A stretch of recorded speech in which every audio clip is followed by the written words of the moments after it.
Hello, this is Dave, and welcome to Equity Story. This is just general share advice and not personal advice, as per the disclaimer you can see on the screen. Wolfie, getting Can I smile now? Can I smile now? yeah, now you can Thank you. smile. So we've done that about 10 times this morning, and Wolf keeps laughing. He's having the giggles. That's I'm in a what very jovial mood this that's morning. that's why it's hard working with teenage girls. Wolf. And old farts. Uh, let's talk about DXS. Yes. Okay, so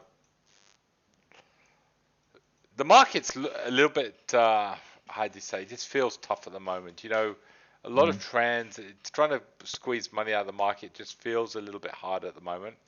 Maybe we need a little bit of a dip. But I'm interested in DXS. But Macquarie came out today with roughly around a $12, I think 11.90 target price, hmm which is more or less where it was trading before we had the COVID crash. Now, this is one of these stories that's been slowly inclining back to its original price. And I'm just wondering if, for a conservative investment, this is a company that gives a nice 4.6, 4.7% Yep. dividend, Mm. trading on a PE of 10. So, value seems okay. We love the dividend. Great in this market. Possibly an interesting buy around here, Wolf. That may be something that can give us a nice 4.6 or 4.5 percent dividend, and possibly a little bit of growth up here to that $12 as well. So we're going to put this one on as sort of a trending buy. I think you're going to have a nice sort of stop loss around, what shouldn't it do? It shouldn't really Mm. go below, I think, well, I don't think it should go below 1070. So, maybe you could put a stop loss at sort of 10, if you wanted, around 1068, somewhere around there, and target that $12. And, I think there's a few, the fact it's a quite a conservative play, Wolf, it is trending up very nicely. When you look at the entirety of a trade, I think the dice are in your favor that hopefully this will be a winner, not a loser. Yeah, look, especially when you see a little bit of volatility, you see a little bit of a tech sell off, right? Where's that money going to go to? Either on the sidelines or into something conservative, like your Dexuses and like your next, sorry, we're going to talk about Telstra's. So, absolutely, you put it into safety where at least you can still get a decent dividend out of it, right? So, the money's not doing nothing, it's not sitting idle there. So, presumably, most of the money will probably go back into the market. And yeah, just be safe from it because you can see, even in time of a bit of ruckus going on, we've seen it the last probably couple of months, couple of pullbacks, it's still holding trend and it's still edging up. All right, so there's a trade for today, and I think on that note, I would remind people we are, Telstra's been a good winner for us. It's had a nice little move up to that $4. It's now over $4. Mm. We've extended the trade a while back, so if you're not in it, Telstra as for me as well, Wolf, looks very, very good. I mean, we've got to break out. It's broken above those previous highs back in 2019. It's a company, which in all fairness, they're trying to remodel themselves slightly. So there's more interest going into the stock. And again, this one, I'm not going to put the trade out again on the dashboard, but buying around 406 with a stop loss just on that $4. Initially target maybe 420, 430. I think again the odds are in your favor when you look at this market. Where the market could feel quite comfortable in the next 2 or 3 months. Yeah, look, my target is about $20. I just want to see if anyone's awake. But really, uh, I think you're right, Dave. I think it is changing its business, right, to become more of a digital tech story. And with digital tech stories, you might get a re-rating on this. So you just don't know how far this could go if they execute positively and with success. So you just never know. Right now, it's trending beautifully. It is delivering to what the shareholders want. So I think, I think you're very conservative, 420. I think maybe we could even see that 450 nudge up in the next 6 to 12 months. all right, like it, Wolf. FPH came out with an announcement, Wolf. Mhm. On the surface of it, it didn't. It certainly didn't blow you away, but it was steady. It was solid. Mhm. Um, and possibly we still think it's going to struggle to get over 35. It might edge up this story to, maybe $34, maybe back to, just under the 35. But you didn't really see enough in the fundamentals to take it much higher than 35, did you, Wolf? No, because the thing is, Dave, this is a great story. Let's not forget, right? It's gone from $10 to $30 in a very short space of time, 2 years.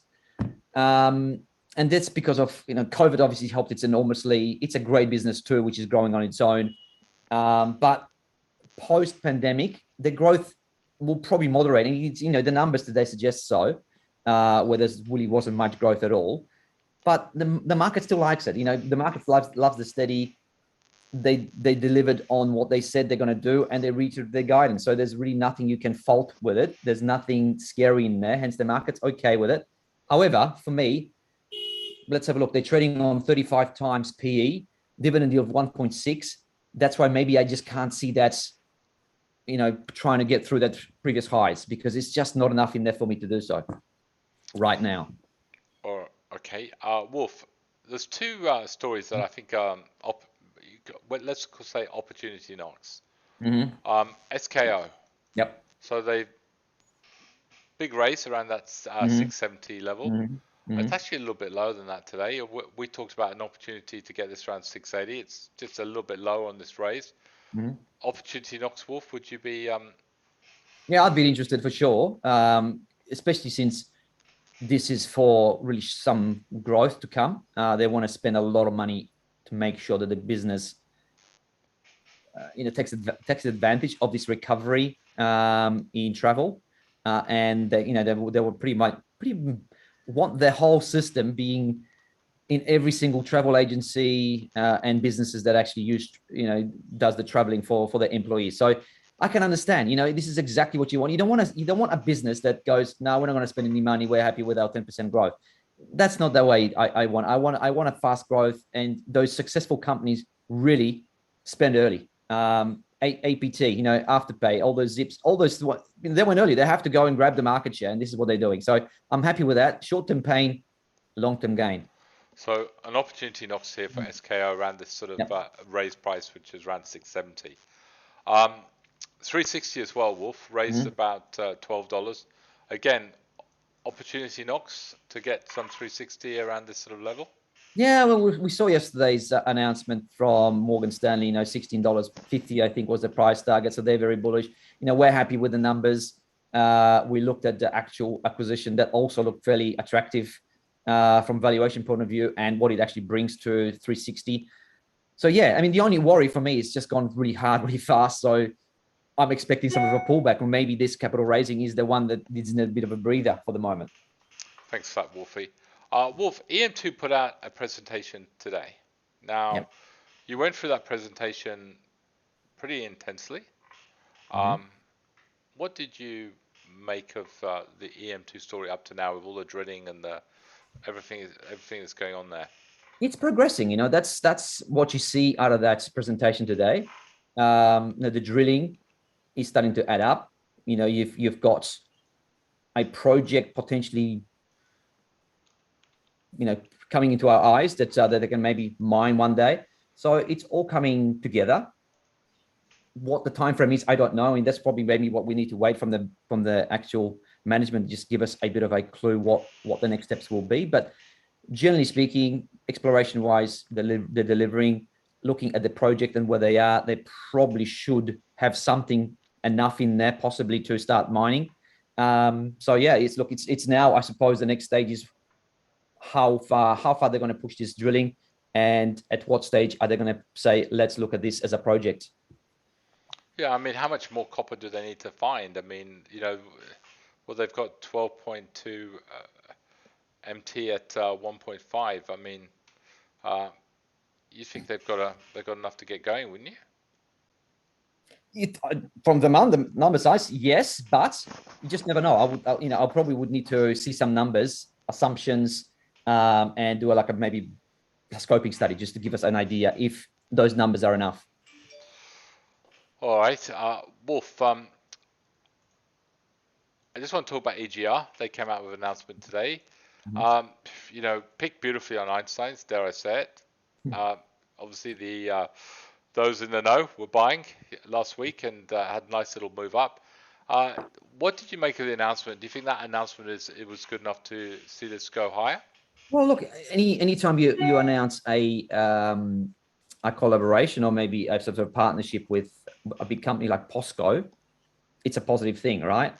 Whether it's going to bring any cash flows down the track, that's another question. But there is that we've got someone in a corner that's a big gorilla. It's going to help us maybe sell some products or at least develop some products. So from that point of view, yes, tick box. But you know, it's always hard to gauge whether non-financial type arrangements are going to push the price higher or whether it's going to be sell on news. I don't know. I mean, this is a tough one for me. I'm not sure which way it's going to go, but it's a positive announcement. Thanks, Wolf. Now, I want to leave, lastly but not least, a stock that we've said could actually have a run. Yep. And the company's AGI, and we are trading this at the moment. Mm-hmm. It's finding very, very good support, as it should do, around that sort of 120 level, Wolf. Okay. What did you make of today's announcement, and would you be reiterating this as a long-term buy? Yeah, absolutely. If you don't have it, I think today's announcements is another incentive to get into it because the recovery is going very, very well. From last year, they've just updated saying that the FY22 started very well and they are going to outperform the numbers on the revenue side from the previous corresponding period and also the last half. So that's a very big positive. But the biggest positive for me, they're going to go from a loss to a net gain. So in other words, a profit in the first half. So that's really for me possibly a big catalyst to see maybe a bit of a re-rating. We've already seen a bit of a I suppose a share price appreciation. Some contrarian place, but I think maybe there's a bit more into it over the next 6 to 12 months if they can deliver and even increase in the second half. Brilliant, I Wolf. like it, Dave. I think it's good. Okay, so for those long-term investors, AGI really starting to tick over, and obviously good-looking chart and an opportunity if you're not in it to get some, and if you're in it, hold the story.